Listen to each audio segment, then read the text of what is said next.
All right, what's up, everybody? So, in today's video, I'm going to be breaking down Army basic combat training on a day-by-day schedule. So, for this video, I made up a calendar, kind of just based off of our last cycle that we did. So, the dates aren't, super accurate to any real-world correlation, but it gives you a day-by-day breakdown of what you'll go through in your 10 weeks of basic combat training. So, it's important to note that depending on your MOS, you might not have a BCT per se. You might have one station unit training where you'll have your basic combat training and your advanced individual training kind of combined together. But regardless of MOS, these first 10 weeks are all going to be the same. For my qualifications to speak on the subject, I spent 2 years as a drill sergeant at Fort Leonard Wood doing 12 Bravo, 12 Charlie, one station unit training, as well as one cycle, which was BCT only for the juniors in high school. So once you've completed the recruiting process and you've gone through MEPS, you'll actually ship to your duty station where you'll be doing your basic training. The first place you're going to arrive at is what's called reception. So from my experience, it seems like everybody kind of shows up there at like 3 or 4 in the morning. So when you first get there, you'll be super tired. They're going to issue you your initial uniform that you're going to wear. They'll put you up in a bunk with a locker for your stuff. You're going to turn in your phone, all sorts of civilian stuff you might have with you. And you're going to spend the next 7 to 9 days in processing, going through medical checks, a lot of paperwork, and a whole lot of waiting. Then after those 7 to 9 days is when your drill sergeants from your real unit will actually come to pick you up. And that's where basic combat training really begins. So typically, the day of pickup, you're not going to get grabbed by your unit first thing in the morning. It's typically in the afternoon, sometime after lunch. So your drill sergeants will have you lined up kind of in this little loading dock area. They'll put you on buses and then they'll drive you over to your unit. You'll arrive. It'll probably be a little bit of chaos getting off the bus, a lot of running, yelling, bags everywhere. They'll form you up and then you're going to get your day zero briefs, right? So covering the essentials, sexual harassment, equal opportunity program, suicide awareness, stuff like that. From there, you're going to do what's called your initial layout. So you're going to dump all your bags, everything you own out. And the drill sergeants and cadre are going to go through your stuff and look for contraband, things that you're not allowed to have. On the rest of day zero, you're going to get your bed where you're going to sleep, your locker, your bunk, all that jazz. You're not going to eat at the DFAC, the dining facility, on your first day. They'll probably have you eat what's called field chow, where they bring food to you and you'll eat at the company. It's going to be a long day, and don't expect to go to bed till pretty late on that first night because there's a lot of stuff to jam in, and you show up at 2 or 3 in the afternoon to begin with. The morning of the next day, you'll have what's called the first 100 yards. Different MOSs have their own versions of it. So for the engineers, we have what's called Into the Breach. It's the same concept, just a little bit more engineer focused. It's going to consist of, obstacles, puzzles, physical challenges, just general team building events. And that should only last till about 9 or 10 in the morning. You're going to be pretty physically tired from it. Even if you have general fitness before the Army, it's events that you don't really train on in normal day-to-day life. Once the first 100 yards is over, you're going to begin what's called a yellow phase. So this was something that was added in for COVID quarantine time, and the Army kind of just held on to it. So this is going to be about 10 days where you learn basic Army stuff without as much stress or, let's say, aggression from the drill sergeants. They're going to be teaching you drill and ceremony, weapons handling, a lot of classes, probably about 45 individual classes you'll cover in these 10 days, mostly PowerPoints. But this is where you'll start that foundation of Army knowledge and getting to know the people that you're going to be living with for the next 10 weeks. Once yellow phase is complete, you'll start red phase, usually about 4:30 in the morning. It's going to be a very big change of pace because before the drill sergeants, they don't really mess with you as much. They wake you up by turning on the lights and maybe yelling a bit. But you shower and all that stuff on your own. You have a lot more free time. But once red phase begins, that's all out the window. The door is going to get kicked in about 4:30 in the morning. And it's just going to be chaos for the next 2 weeks. So the first day of red phase, lots of physical activities. On my schedule here, we have first aid training 1. So most of the day is going to be spent off-site. You're going to go somewhere else and you're going to have medics teach you the foundations of first aid, military first aid. So that's going to cover day 1. By this point, you'll already be eating at the dining facility, and you're going to have what's called red phase procedures. So everything's going to be controlled. You're going to be marching in and around everywhere. The drill sergeants are going to be making numerous corrections very loudly and probably physically as well. Once the day finally comes to an end, you'll go through what's called hygiene drills, where the drill sergeants will run you through the showers, all in a very controlled, disciplined manner. And you'll start your first night of red phase sleep. So when you're sleeping at night in basic training, there's some things you have to be aware of. You have what's called fire guard. So it's typically an hour-long shift. You'll have 4 to 6 people up every hour. They'll typically be in the duty uniform, if not including the ballistic vest and helmet. So they'll be cleaning, and you'll have 2 people at the doors watching guard. So if the drill sergeant comes in at night, they have to greet the drill sergeant, give them, a head count, weapon count, all that jazz. And that happens every hour of every night, all the way till graduation. The next day, you'll be doing First Aid 2, which is just a continuation of first aid training from day 1. Typically, the first aid days, there's 3 of them. They'll be all in a row, but sometimes, like in the schedule I have here, they'll be kind of separated. First Aid 2 will be covering more of like combat recovery of personnel that have been down, so like carries, drags, and how to properly move injured people. So that first aid class will cover most of the day, but beyond that, you'll also have more classes and instruction from the drill sergeants. The next day, you're going to have what's called the Warrior Tower, which is more commonly just known as rappelling. So you'll have the 15-foot angled wall where you'll practice. You'll tie your own Swiss seat, which is what is acting as the harness for when you're rappelling. There'll be different cadre there to instruct as well as the drill sergeants. The drill sergeants will be running it, but the training cadre from the tower will be teaching it.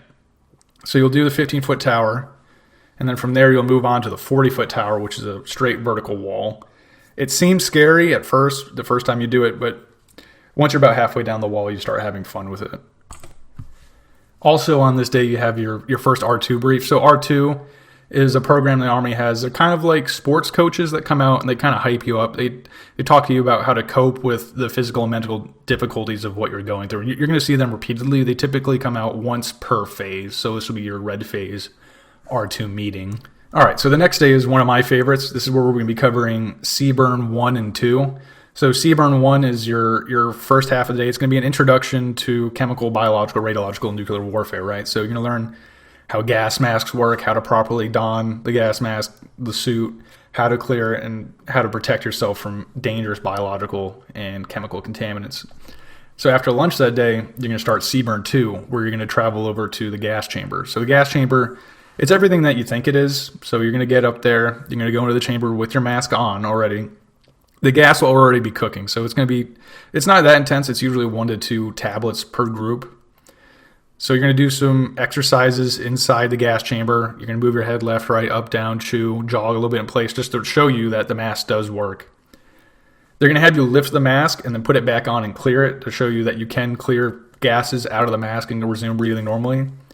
And then after that, you're going to take the mask off and keep it off until you leave, just so you can get a little taste of the CS gas. It is intense for most people. Some people are completely immune to it, so the reaction you'll have to the gas is entirely dependent on yourself. But it goes away pretty quickly. You'll run outside, flap your arms like a bird for a while, and it'll go away after a few minutes, and you'll be done with it. All right, the next day we'll be covering one of the 3 major obstacle courses. So I kind of break them down by type. You have what I call the brain course, which tests your teamwork and mental abilities. The physical course, which is just purely physical endurance, and then the fear course, which covers your ability to, face fears. So this first obstacle course that we're having on our schedule is what's called the team development course, which is the brain course. So you'll be working in a team of about 14-ish people at a time. You're going to be going through obstacles that require you to think and work as a team to get through them. I have pictures, obviously, of some examples here. There is a set time limit. It's not really a pass-fail event. You kind of just do the obstacle until you get it right. I mean, there's consequences for failing, but it's, just more push-ups, which you'll get used to over time. And that covers usually about the first half of the day. After that, it's just going to be more classes and training back at the company from your drill sergeants. After that, you have your first red phase Sunday. So Sundays in basic training are generally considered rest days. Don't get confused and think that you won't get messed with on Sundays. If you're doing something stupid, you're going to get something stupid in return. There's various church services that are available for pretty much every major religion. If religion's not your thing, you'll have what's called secular time at the company, where you have time to kind of rest, refit, take notes, go over what you learned the previous week, and then this will be on every single Sunday throughout your entire time in basic training. All right, the next Monday, you're going to finish out First Aid 3, and then you'll be done with first aid training. So this week, you're going to start prepping for what's called Hammer, the first field training exercise, which will come at the end of the week. You'll spend pretty much the whole week preparing for that. And arguably all of red phase was working towards hammer, but I digress. The next day, you're going to be doing the confidence course. So the confidence course is a lot of heights, a lot of things where you might not necessarily be comfortable. You're going to have the 40-foot Jacob's ladder, which is just a vertical ascent, the tough one, which is just tall. A lot of things where people who are scared of heights make funny faces. So that'll take you through the first half of the day. Then in the afternoon, you'll have the commo class. So you'll take a bus or march over to a different classroom, which will have cadre there. That'll teach you all about radios, how to talk on the radio, how to report things through the radio. Very, very dry class, and you'll be physically exhausted from the confidence course. So this is more of just a struggle to stay awake. So for the last obstacle course you're going to be doing in red phase, you'll have what's called the physical endurance course, or PEX. So this is more of an individual event. You will be running through it as a platoon, but it's about, I think, 18 obstacles, which aren't really that physically challenging. It's just the succession of doing them back to back while running in between them can kind of catch up to you. It's simple stuff: running over walls, crawling through tunnels, crawling under wire, climbing ropes, just basic stuff like that. So what they will do at the end of this is they'll have each platoon pick 5 to 6 individuals who did best on the obstacles. And those 5 to 6 from each platoon will compete against each other. They'll run through the course again for time. And then whoever wins as the platoon will win what's called a streamer. So each platoon carries a phase banner, which is just a flag that shows the color of what phase of training they're in. So at this point, each platoon will have a red phase banner. And certain events like PEX, they can win the streamer, which just says PEX on it, just showing that that platoon was better at whatever event. And the privates, they just lose their mind over these streamers. They will compete to the death to earn these streamers. So this is the first streamer event in basic training. The next day, you'll have your first Army Combat Fitness test. In yellow phase, they will have covered the events and taught them to you. So this will be your first time actually completing all the events. It's 6 events. They measure your physical endurance and strength. It's not that hard to pass.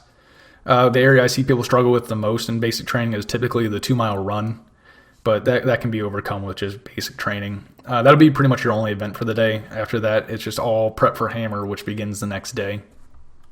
So hammer's going to start early in the morning. You're going to head out of the company on the 5-mile ruck. So the 5-mile ruck breaks a lot of hearts because it's not something that people are really used to. Once you actually finish the ruck and you're in the field training site, you're going to be outside for the entire time, 2 days, 1 night. You're going to be doing field craft, face painting, working on the skills that you've learned so far. So you're going to be using the gas mask, you're going to be using the radio, you're going to have your weapons. You're going to set up in patrol bases and do very, very basic field-orientated tasks. This is really more of classroom stuff, but outside. So you'll sleep overnight, you'll be pulling guard, you're going to get attacked, there's probably going to be explosions or gunfire to wake you up in the middle of the night, all normal things that you'll get used to. Hammer will wrap up about mid-morning the next day, and by this point it's a Saturday, so you're going to be going to what's called the troop store. So the troop store is just a store where you get like laundry detergent, more pens, envelopes, and anything that you really need as a basic trainee. The males, every time they go to the troop store, they're going to get their head shaved. Females can get haircuts if they like. But yeah, every male is going to get their head shaved while they're at the troop store. And then they pretty much wrap out the weekend. You're typically done with red phase by now. So red phase ends with hammer. That doesn't necessarily mean that you get to phase over. So you can get treated like a red phase private throughout the entire time you're there. There's no obligation for them to treat you differently. But if you're well behaved and doing things right, at this point you'll be done with red phase and you'll now begin white phase, which is more focused on marksmanship. So the first day of white phase, you're going to do what's called the EST, the Electronic Skills Tester Trainer, something like that. So you're going to go to this building. It's going to have a giant computer system, right? So there's a projector with targets and these rifles that have like an air system in them to reproduce recoil with lasers on them. So it's like a virtual shooting range, right? And you're going to practice grouping and zeroing with your M4. So grouping is getting your shots to be close together so you get that precision. And then zeroing is how you actually adjust the sights of the weapon to your eyes so that that grouping is in the middle of the target. And that's going to take a lot of work if it's your first time shooting.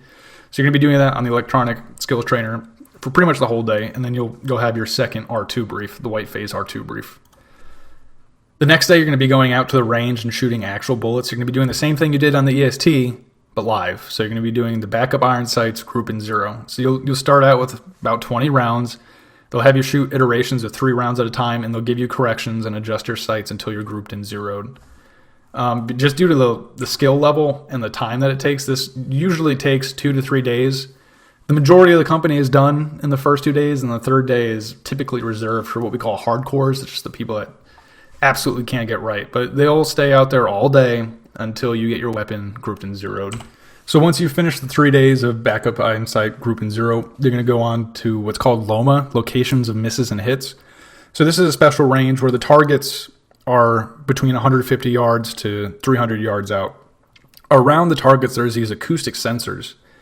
They will pick up the bullet and where it travels past the target, even if you miss. So as you're shooting, even if you're not hitting the target, the computer screen from where you're firing will tell you the adjustments you need to make so that you're actually hitting the target.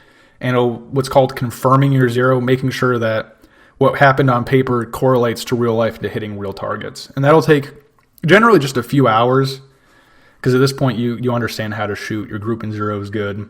And then in the afternoon, you're going to start combatives training, which is like the hand-to-hand fighting portion. It starts out very, very basic. The first day, you don't even actually cover any fighting stuff necessarily. More so movements and techniques like shrimping, EOs, beach bodies, stuff like that. And that combative is going to continue on the following Saturday as well. You start working on grappling techniques and stuff like that. The following Monday, we have the EST again, but this time we're going to be running through the qualification course. So to qualify on the M4, it's 40 rounds, 40 targets. You're going to work from the standing, prone unsupported, prone supported, kneeling, and then standing again using a wall-shaped barrier. So you're going to run through that a couple times at the EST throughout the morning. And then you're also going to have your second Army Combat Fitness test. There's going to be an ACFT every single phase. The next day, you're going to have your pre-qualification, which also counts as qualification, right? So the pre-qual, it's the same 40 targets, 40 rounds. It's just a little bit less time between the targets. So if you qualify during a pre-qual, that counts. You don't have to worry. You're good. If you just need it as practice, you use it as practice. And then the next day, you'll have the backup Iron Sights qualification for anybody who didn't finish on the first day. It's pretty easy stuff. They'll have you shoot over and over and over again until you pass. After that, you're going to start the same process that you did for our backup Iron Sights with the close combat optics. So the first day will be EST again, but this time with the red dot sight, grouping and zeroing, combatives in the afternoon. Day after that, CCO group and zero on live targets, live rounds. You're going to do that for 2 days. On this schedule, we had an admin day for that following Monday. That happens. You'll have training holidays, just normal holidays you have in the real world. Training has to stop for basic training as well. After that, you have LOMA again with your close combat optic, pre-qual, qualification, and then I have another training holiday on this schedule. So about towards the end of white phase, you'll have the DNC competition, which is another streamer event, as well as the rifle qualification. Forgot to mention that. But yeah, you'll have a competition where as a platoon you'll compete. You'll have a scripted, choreographed list of DNC maneuvers and positions you have to go through, and they're graded. And whoever wins gets the streamer. And then in the afternoon, you'll go to the troop store again. The troop store is pretty much every other weekend while you're at basic training. At the start of the next week, we have Anvil, which is the second field training exercise. So you'll start it off very similar to Hammer. You'll have a 7.5 mile ruck out to the training site. Again, 2 days, 1 night. This time, though, you're going to be doing a lot more than just classes. You're going to start running very basic missions. So drill sergeants will be running pretty much everything. They'll do all the planning and coordination for the missions, and then you kind of just act as little robots. So you'll run through very, very basic stuff. And then at the end of that, you'll have the land nav. So you'll have been taught land navigation earlier on. I have a video on the basics of land navigation. So you'll go out in 4 to 6 man teams, and you'll just have to find these 5 points, very basic stuff. And then whichever platoon completes that the fastest typically gets a streamer for that as well. And then once Anvil is complete, that's the end of white phase. That's 2 of the 3 major phases down, and you go on to blue phase. So the first day of blue phase on this schedule, we have phase 2, central issuing facility. So this is where you're going to get dressed and fitted for your Army green service uniform, the fancy suit that you'll wear for dress events. That typically takes about half the day. You won't get the uniforms that day. You'll get fitted size and all that jazz. They'll take them to the tailors to get fitted, sewn up, and make sure it actually looks good on you. Then in the afternoon, you're going to finish off combatives. And this will typically be a streamer event as well, where they'll have the best of each platoon wrestle for supremacy. All right, and then the next day, second day of blue phase, you're going to conduct hand grenades. So Hand grenades is kind of split into two portions. So the first portion, you're going to receive instruction on the different types of hand grenades and what they do, be it smoke, thermite grenades, and then your regular frag grenades as well. So you'll have to identify the grenades properly after getting the course. And then you're going to run what's kind of like an obstacle course of sorts. So you'll have 7 different stations, if I remember correctly, where you're just going to have to throw grenades from different scenarios, like attacking a bunker or stuff like that. And that is graded. It is a qualification course, much like the rifle qualification. So the grenades have to land within a certain distance of the targets, and you have to get a certain amount out of the 7 to pass. And you have marksman, sharpshooter, and expert for hand grenades as well. And then after that's done, you're going to go over to the live bay. So you're going to practice with some dummy grenades for quite a while beforehand. Eventually, you'll get to do the live grenades. You'll throw 2 live grenades in the grenade pit, and there'll be an instructor with you to make sure you don't blow yourself up. And then that pretty much takes up the entire day. The day after that, you're going to have your what would be your final ACFT if you're doing basic combat training. So this is the one you have to pass, right? So if you're not an OSIT, you're just doing the regular 10 weeks. If you do not pass this blue phase ACFT, you're going to get recycled, meaning that they're going to send you to another company that's probably 2 weeks behind the one you're at, so you can basically redo all of blue phase or maybe even earlier. So you need to pass this ACFT. The rest of the day after that is just going to be prepping for the next field training exercise, which would be the Forge, the final culminating exercise for BCT. The final day of training before the Forge, you're going to do what's called Buddy Team Live Fire. So this is where you're going to be working in 2-man teams. You're going to be shooting and bounding, moving past each other. So you're basically assaulting in a straight line. So you'll do your shooting with the blanks. You'll be doing a lot of practice beforehand because this is considered a high-risk event. So you'll do your shooting with the blanks. You're going to throw some mock grenades, and then you're going to go to the live bay, where you're going to be shooting live rounds relatively close to each other. So there's going to be a drill sergeant directly behind each of you with basically their hand around your neck to make sure you don't kill each other. And then you'll throw a mock grenade at the end of that. So it's an all-day event because they can only run 2 people at a time across 5 lanes. So depending on how big your company is, this really could take 6 hours sometimes. It just depends on how it's run. But after that, the next morning you start the Forge. So on this schedule we have it starting off with Battle March and Shoot. So Battle March and Shoot, you're going to be wearing your full kit, vest, helmet, weapon, all that jazz. You're going to do a 5-mile ruck march to a live fire range. Once you get there, they'll have you do some exercises to get your heart rate up, and you're going to do a rifle qualification there as well. And this is a streamer event, Battle March and Shoot, as was Grenades. I forgot to mention that. But yeah, Battle March and Shoot is a streamer event where the cumulative average for each platoon for the marksmanship after the physical events is calculated. So that should take about most of the day. After that, you're kind of just going to be sitting around until nighttime. And then comes the infamous Nick at Night, the night infiltration course. So that infiltration course, you as a company are going to be low crawling through the sand, under barbed wire. There's going to be stuff exploding around you, flares going off above you. And then there's going to be 2 machine guns opposite of you that are shooting over your head. So they're going to be shooting live rounds above your head. It's not really that dangerous, but it scares people. So you're going to be crawling for a good couple 100 feet. So if you're not physically conditioned to this point, you're going to be hurting. And that takes you to about midnight. And from there, you're going to move to the field site where you'll continue Forge. So at Forge, you're going to be running missions just like Anvil. But this time, the planning and logistics is going to be on you. So the drill sergeants will be there to facilitate, but they're giving you a lot more control over the missions, which also means if they fail, it's on you, right? So that you might have to redo some lanes or, kind of think things out if they go wrong. But this is where it kind of culminates all of the knowledge that you've learned over the last 10 weeks. Also on the schedule this day, we have the Pugils competition, which is what everybody loves. It's from the movies. You fight each other with giant Q-tips, and whatever platoon has the strongest person wins the streamer for that as well. After you've done all your lanes and all your missions, it's usually about 3 days, 2 nights, you're going to end Forge with a 10-mile ruck march. This is a heartbreaker because this is at the end of the field, whereas all the other ones are at the beginning. So now your feet are probably soaked through with sweat, rain, snow, or whatever, and you got to do this 10-mile ruck after you're pretty damn tired. But once you're done with that, they'll have like a little bonfire ceremony. Like, you guys are in the Army now. You're soldiers. You'll get that fancy-dancy U.S. Army patch, and then you're done with blue phase, right? So after that, you got a couple of days of graduation prep, cleaning your gear, turning it in, cleaning the bay, cleaning everything that you've touched because you're dirty and nasty, right? So, fun fact, if your gear's not clean by the time family day comes around, you don't have family day. Just keep that in mind. All right, so day before graduation, family day. That's the time where your family will come. They'll pick you up at like 11. You'll have a few hours to hang out, go to the shop at, get them stickers, commemorative t-shirts, all that jazz. That day ends pretty quickly. You spend your last night in the barracks. The last morning, you're probably going to have a rough wake-up just for old time's sake. You're going to go through the graduation ceremony, and then you're done. You're moving on to your AIT. If you're an OSUT, you wake up, and it's just the first day AIT. There's not really a change for you. There's no graduation ceremony till the very end. But yeah, basic training, overall, it's going to feel very either hard or boring while you're there.